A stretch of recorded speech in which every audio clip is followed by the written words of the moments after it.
آج کی اس ویڈیو میں بات کریں گے حضرت ابراہیم علیہ السلام کی کہ جب ان کو ایک بہت بڑی آگ میں ڈالا گیا تو پھر کیا کیا معجزات رونما ہوئے۔ یہ بہت ہی خوبصورت واقعہ ہے، اس ویڈیو کو پورا ضرور دیکھنا، اور اگر ویڈیو پسند آئے تو کمنٹ میں سبحان اللہ اور ماشاءاللہ ضرور لکھ دیں، شکریہ۔ دوستو، حضرت ابراہیم علیہ السلام نے بت پرستی کے معاملے میں پہلے تو اپنی قوم سے مناظرہ کر کے حق کو ظاہر کر دیا، مگر لوگوں نے حق کو قبول نہ کیا، بلکہ یہ کہا کہ کل ہماری عید کا دن ہے اور ہمارا ایک بہت بڑا میلہ لگے گا، وہاں آپ چل کر دیکھیں کہ ہمارے دین میں کیا لطف اور کیسی بہار ہے۔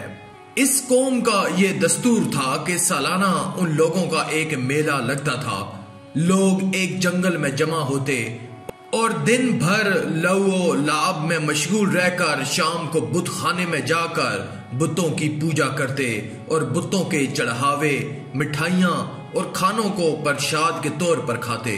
حضرت ابراہیم علیہ السلام قوم کی دعوت پر تھوڑی دور تو میلے کی طرف چلے، لیکن پھر اپنی بیماری کا عذر کر کے واپس چلے آئے۔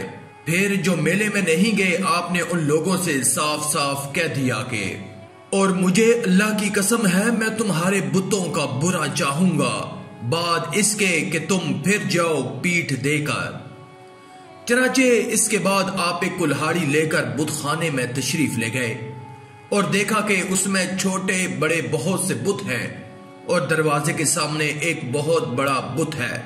ان جھوٹے معبودوں کو دیکھ کر توحید الہی کے جذبہ سے آپ جلال میں آ گئے اور کلہاڑی سے مار مار کر بتوں کو چکنا چور کر ڈالا اور سب سے بڑے بت کو چھوڑ دیا اور کلہاڑی اس کے کندھے پر رکھ دی، اور پھر آپ بت خانے سے باہر چلے گئے۔ قوم کے لوگ جب میلے سے واپس آ کر بت پوجنے اور پرشاد کھانے کے لیے بت خانے میں گھسے تو یہ دیکھ کر حیران رہ گئے کہ ان کے دیوتا ٹوٹے پھوٹے پڑے ہوئے ہیں۔ ایک دم سب بوکھلا گئے اور شور مچا کر چلانے لگے، کس نے ہمارے خداؤں کے ساتھ یہ کام کیا؟ بے شک وہ ظالم ہے۔ تو کچھ لوگوں نے کہا کہ ہم نے ایک جوان کو جس کا نام ابراہیم ہے، اس کی زبان سے ان بتوں کو برا بھلا کہتے ہوئے سنا ہے۔ قوم نے کہا کہ اس جوان کو لوگوں کے سامنے لاؤ، شاید لوگ گواہی دیں کہ اس نے بتوں کو توڑا ہے۔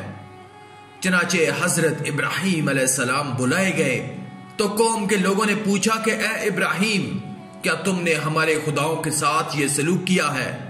تو حضرت ابراہیم علیہ السلام نے فرمایا کہ تمہارے اس بڑے بت نے کیا ہوگا، کیونکہ کلہاڑی اس کے کندھے پر ہے۔ آخر تم لوگ اپنے ان ٹوٹے پھوٹے خداؤں ہی سے کیوں نہیں پوچھتے کہ کس نے تمہیں توڑا ہے؟ اگر یہ بت بول سکتے ہوں تو انہی سے پوچھ لو، وہ خود بتا دیں کہ کس نے انہیں توڑا ہے۔ قوم نے سر جھکا کر کہا کہ اے ابراہیم، ہم ان خداؤں سے کیا اور کیسے پوچھیں؟ آپ تو جانتے ہی ہیں کہ یہ بت بول نہیں سکتے۔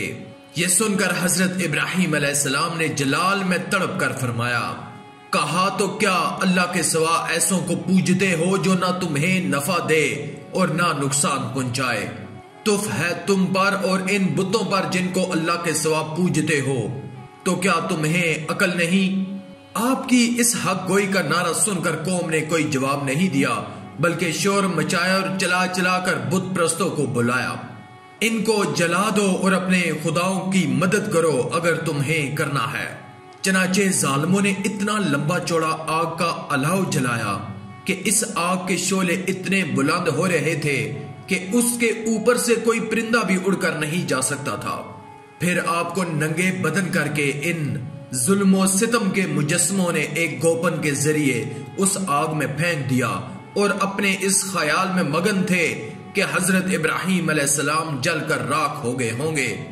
دوستو، جب نمرود نے اپنی ساری قوم کے روبرو حضرت ابراہیم علیہ السلام کو آگ میں پھینک دیا تو زمین و آسمان کی تمام مخلوقات چیخ مار مار کر برگاہ خداوند میں عرض کرنے لگی کہ خداوند، تیرے خلیل آگ میں ڈالے جا رہے ہیں اور ان کے سوا زمین میں کوئی اور انسان تیری توحید کا علم بردار اور تیرا پرستار نہیں۔ لہٰذا تو ہمیں اجازت دے کہ ہم ان کی امداد و نصرت کریں۔ تو اللہ تعالیٰ نے حکم فرمایا کہ ابراہیم میرے خلیل ہیں اور میں ان کا معبود ہوں۔ اگر حضرت ابراہیم تم سبوں سے فریاد کر کے مدد طلب کریں تو میری اجازت ہے کہ سب ان کی مدد کرو، اور اگر وہ میرے سوا کسی اور سے کوئی مدد طلب نہ کریں تو تم سب سن لو کہ میں ان کا دوست اور حامی اور مددگار ہوں، لہٰذا تم اب ان کا معاملہ میرے اوپر چھوڑ دو۔ اس کے بعد آپ کے پاس پانی کا فرشتہ آیا اور کہا کہ اگر آپ فرمائیں تو میں پانی برسا کر اس آگ کو بجھا دوں۔